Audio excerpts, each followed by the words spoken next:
Swayam Prabha. Digital India. Educated India.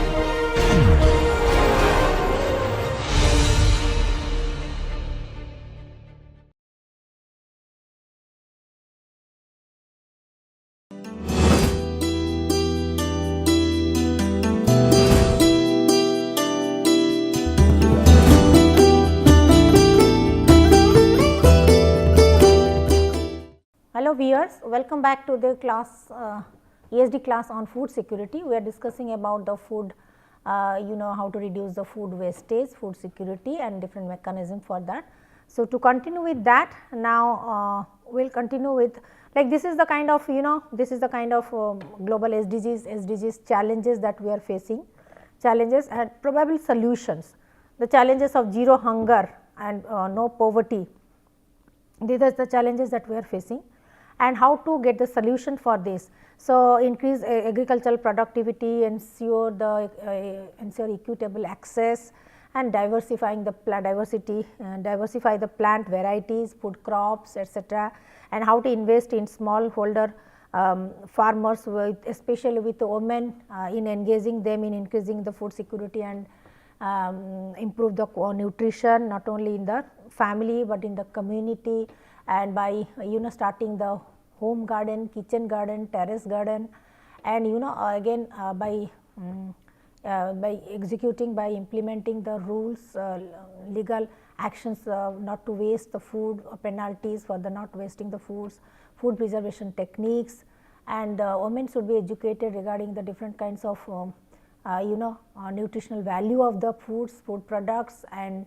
how to manage the kitchen garden, and again how to how to introduce, also how to help their family in producing different varieties of the food, seasonal foods, starting from the green leaf vegetables to the staple food to the other kinds of the crops from time to time in the different seasons throughout the year. And again then yes, of course, we have discussed about the technology that can assist us in reducing the food wastage, but moreover in the developing countries, the more and more rural women should be educated, and similarly in the urban setup also more and more youth and adults should be educated to not only to start their own business in agriculture and food engineering, but also to facilitate the small time entrepreneurs, startup business, those who are exclusively working in the food processing and agriculture products. Nowadays this organic farming is coming up. So, how to enhance these things? So, these are some of the solutions to reduce the impact of climate change on our crops, to enhance the food security, to again to retain the soil quality, conserve our soil quality and the resources, and how to again by restoring the quality of the soil, how can we diversify our food productions. So, this is a framework we have already discussed about MDPI framework. So, this is also a framework like focusing primarily on sustainable development goal 2, that is the zero hunger. So, this is that is how the problem of hunger should be addressed, like different how to categorize the hunger. First of all, how to categorize the hunger, that is different kinds of acute hunger, chronic hunger, malnutrition, poverty, etc. Then the cause, we have to identify the causes of the hunger. Causes of the hunger may be due to lack of water, or lack of water facilities, or the food wastage, or inadequate infrastructure, or because of the disease in the plants, and because of the lack of knowledge among the farmers. So, because of the discriminatory practices, what are the causes of this hunger in the different areas?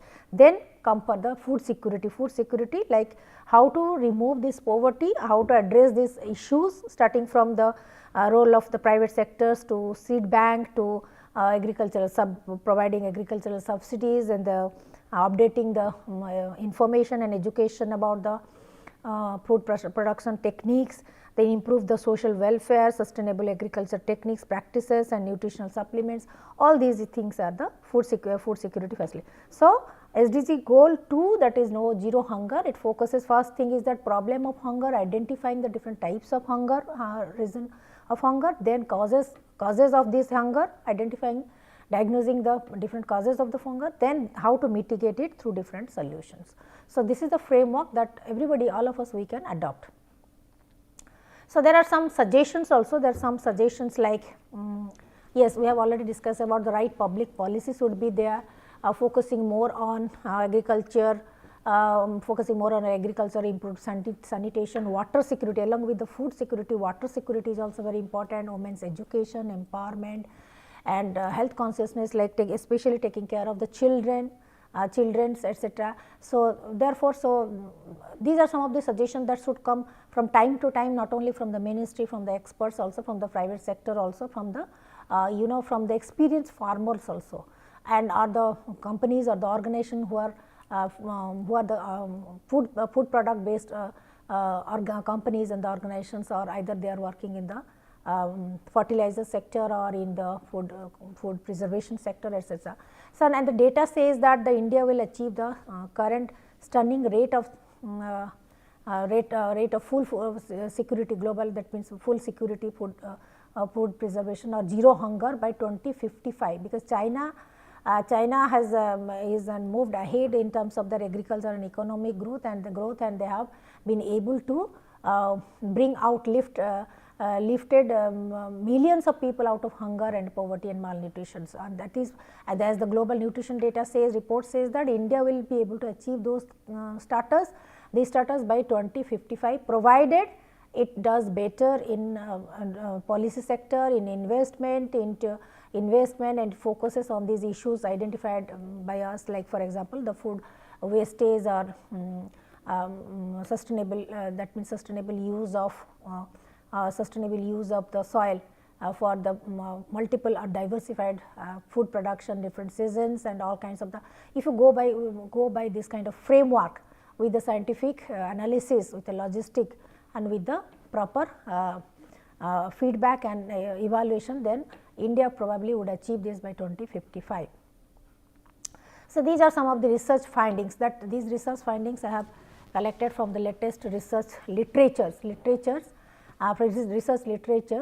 is I have added it. You can go through it later on. So, the world population continues to grow, so there is the more demand for the more food production. So, food production need to rise by 50% at least by the year 2030. If you want to focus on achieving the SDG 2, that is zero hunger, then by 2030 we at least need to increase the food production by 50%.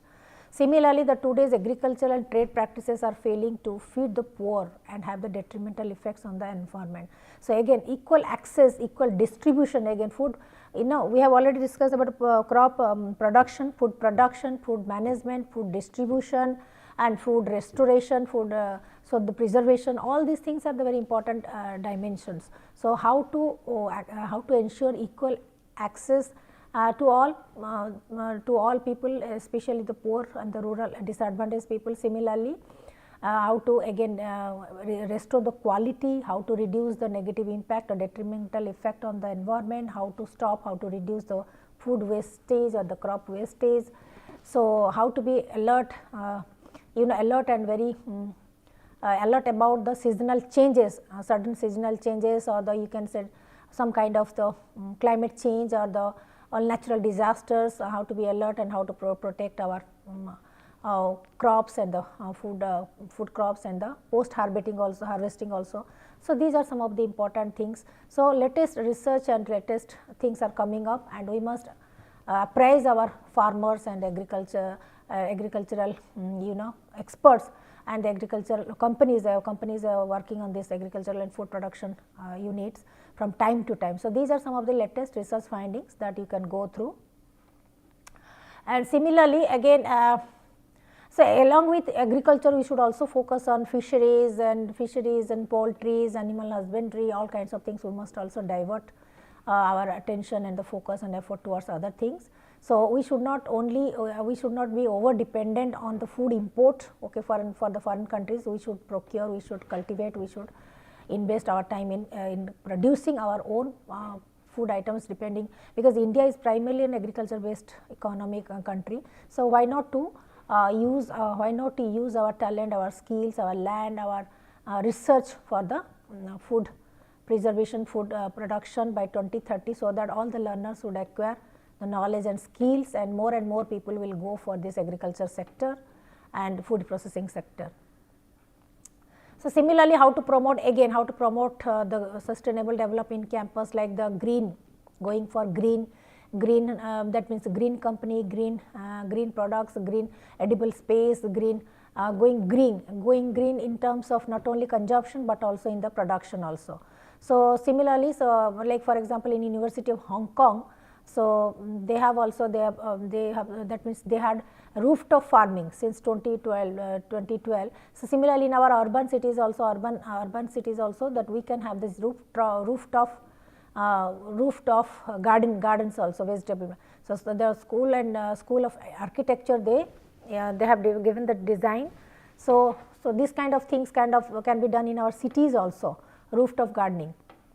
So, and from time to time weekly workshop on urban farming, rooftop cultivation, these things can also be carried on. So, these are again the research findings. So, then similarly, urban farming education should be considered as an effective and appropriate approach to ESD. So, from time to time it should be the youth and it should be implemented, this in terms of ESD, it should be implemented in the core curriculum. So, up to date knowledge and organic rooftop farming, hands-on practices, etc., to achieve all these things, it should be educated, it should be incorporated in our regular curriculum. Does not matter even though we are studying scientific studies or the engineering or medical, etc., but ESD, through ESD course, this can be incorporated, implemented in the course curricular. So, similarly, through observational skills, through vocabulary enrichment, through moral and economic implications, through lifelong learning promotion, these things can also be incorporated in the ESD syllabus or in the different disciplines. So, another thing is the attention should also, again attention is needed to link this education to the food security. So, I think that is why ESD should be made a very compulsory subject, mandatory subject for everybody, starting from the school level, primary school level to the professional education, etc.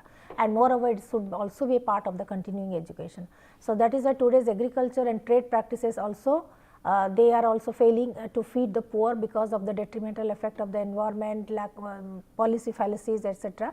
That has to be rectified, that has to be addressed properly.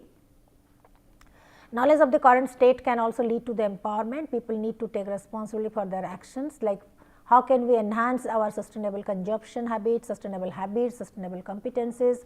Which are the primary aims of ESD. So, ESD we can say can be provided through quality basic education, reorienting our existing education program.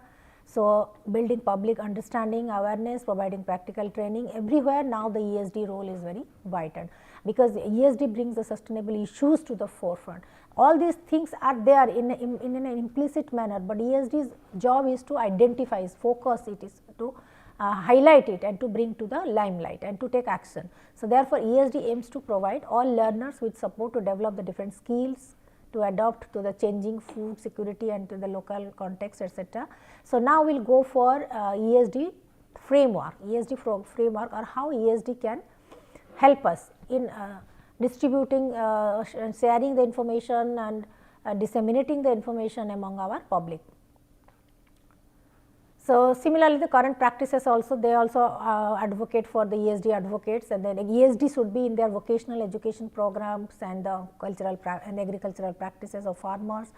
For the community knowledge also in the local context, how ESD should be, ESD approach should be adopted for the to address the local needs. Everywhere that can be a sustainability approach. So, food production index also, government expenditure on the agriculture, inflation rate, interest rate, loan, all kinds of bank loans and subsidies, all kinds of the knowledge information should also be provided from time to time. Then also we can say government budget allocation to agriculture should also be enhanced, and all kinds of the bank facilities and bank interest, that kind of information should be circulated among the farmers, among the agriculture based entrepreneurs from time to time. So, now here a framework of modeling the complexities of food and water security under globalization, a framework from the research literature only, I have procured it, that is how to develop a framework, global framework for the food and water security, to address the food complexities of the food as well as the water security, how can we develop. So, this kind of how this to capture the regional and sectoral interdependence, and the cross scale feedbacks, all kinds of multi agent network by city agents. So, a framework can form the basis of the new wave decision tools to capture the complete environmental change within the globalized world. Let us go for that pathways for that sustainable future, and let us see what the framework looks like. So, these are the latest research frameworks. So, this framework has been given by Dermody et al., a framework for modeling the food and water security. The latest research is going on, how the multi-sectoral interdependence is there at different kinds of cities, then again regional interdependence via trade, then the cross scale interactions. So, at every level, first is the sectoral independence, then the regional interdependence, sectoral interdependence, regional interdependence, and the cross scale interactions within the same field. So, these are some of the models which are being given by Dermody et al., a framework that you can also get the more literature on this. I have also captured it from the net only with the research literature from the research literature. And at what different level, how the integrated assessment model, again they have also introduced integrated assessment model, that is heterogeneous socio-economic constraints per region. So, then multi-agent network of cities, nodes and trade links.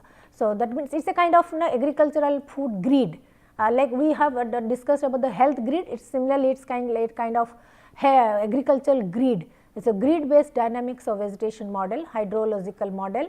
Again nowadays more and more solar energy and hydro energy are being also are being utilized, are being research is also being tried on how to get the maximum solar energy being used for the agriculture purpose, solar energy and hydro energy. So, how this framework can help us in enhancing that food security and food and water security, because food and water, these are very integrated. Without food there is no water, and water, how water plays a very important role in food production and food creation and food enhancing the food security. So, that is a food and water security, these both for both the components, how this framework can be followed. See, these are all the networks, the framework models, these are the models it has been given. So, soil type depending on the soil quality, slope, distance from the infrastructure, all this is kind of the architecture is a kind of architecture, it's a blueprint system design, we can say. There is a kind of virtual trade, water trade network they have developed with this for the production decisions, to take the decision by the agriculture production units and the farmers, etc. So, this is the intensification potential, this is the expansion potential by by graphical representation, by calculation, this can be done. I think the agricultural experts can better understand it and implement it in their subject domain, in their education. So, and again this is also the framework, the same framework like food production and trade, how these two domains are interrelated.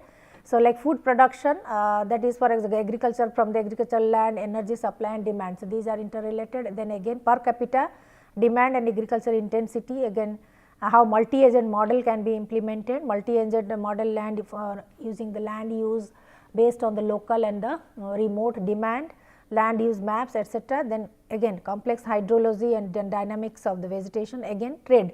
So, the food being produced, then again how the trading in terms of computation, general and the equilibrium trade model, bilateral trade patterns and aggregated emergent trade patterns, multi-agent trade patterns, simulations, etc. Then the crop yield and water use. So, they have developed this eco-hydrological model, it is called as the eco-hydrological model, how this food production and trade both working together can help us in enhancing the food production and the food distribution.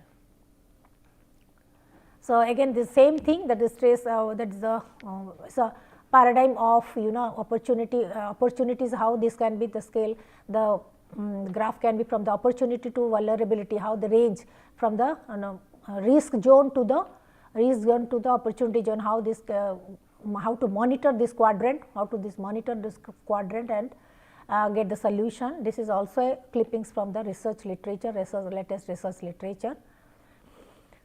So, now we are coming to the ESD component. ESD, that is sustainability and health concern. So, that is the traditional, it is the colonial, that is from how we are coming from the history, from colonialism to the present context. This is the health concerns, family and the local food productions, food, now we are focusing more on this quality, food quality in terms of these SDGs focus. Earlier it was more like a early onset of diabetes.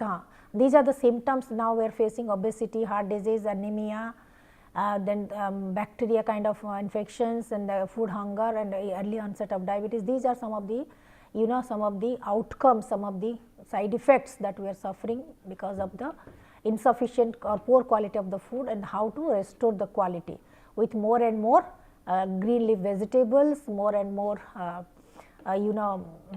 fresh fresh fruits and vegetables, and fresh without and minimum use of fertilizers and the manures in the field, and the cultured milk, that is especially curds and the organic foods. So, these are some of the things. Now this is the action plan, future and action learning expansion of the conventional subject pedagogy. So, what should be the pedagogical framework that has been given here? Like for example, teach the subject of acquisition of concepts and the skills required for the food security, starting from the production to the consumption. Then assessment of knowledge and the skills from time to time. Again, learn the concepts and systems of thinking. Okay. So, this model was adopted by Edwards in 2014, and again subject knowledge is both, it can be both acquired from others by observing, by attending the awareness camps, workshops, and also can be developed through participation. Okay.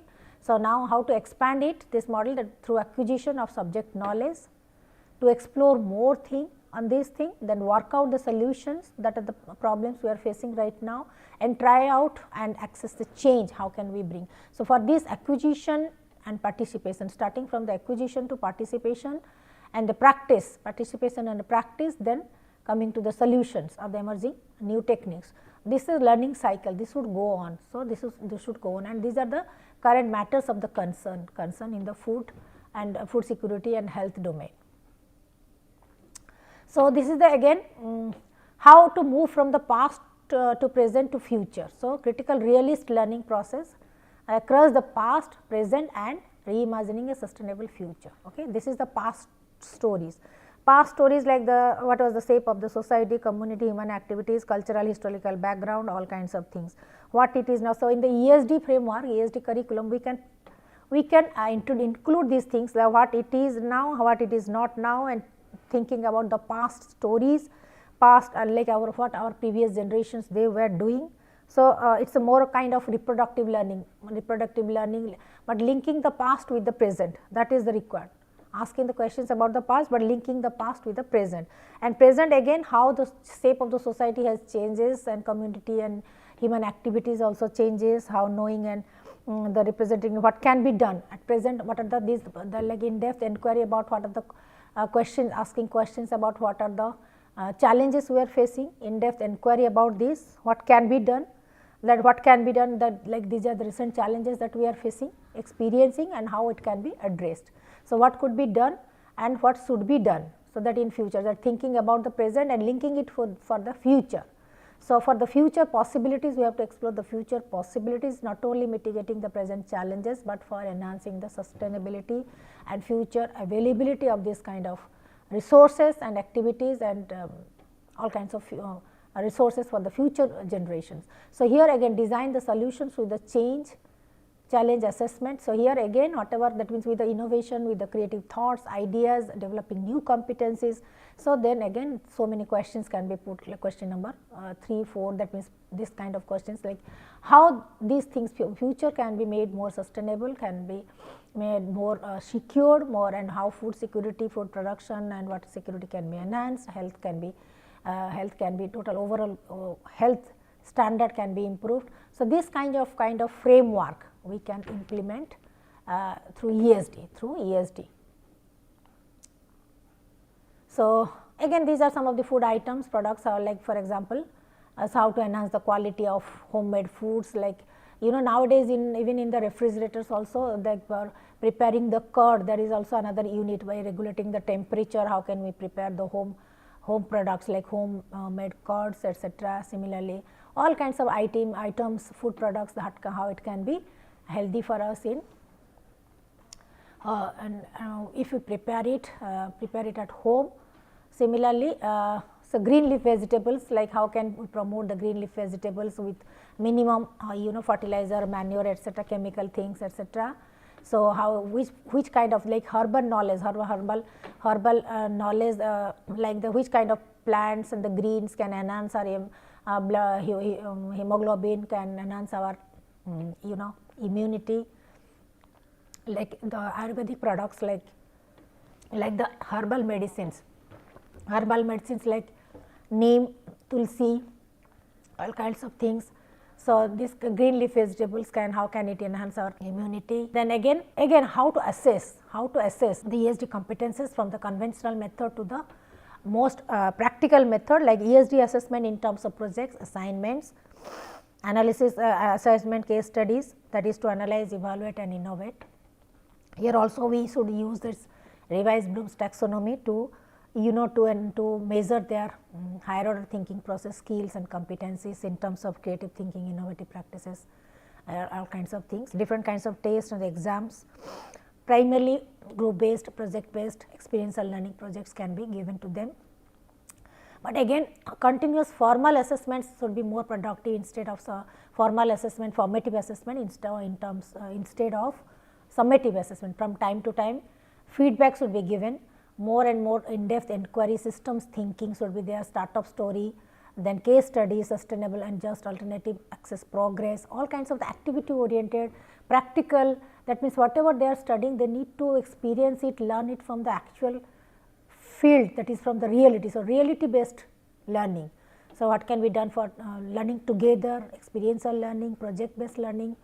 Primarily they can be motivated, students can be motivated to pick up any of the social problem related to either economy or food or health or water, whatever. They should pick up some kind of social problem, challenge, and then try to explore, try to find out the solution and mitigate these problems. So similarly, how to do work with the competence, again ESD also requires to develop certain competencies, like the you know, that means it is not just about the know what's, but it is know hows, know whys. So know things in relation to the context, know hows to resolve the problems, and to be able to develop more sustainable ways for being together. So that is why all our students, they need to develop ESD competence, like systems thinking, like holistic thinking, holistic approach, harmonious development. So anticipation, that is presumption, being proactive, normative, collaborative, strategy, critical thinking, self-awareness, problem solving, these kind of competencies, these are the 21st century, that is sustainable competencies, that ESD competencies need to be developed. So in this manner, we can say from acquisition to participation to the ESD competence to know-hows.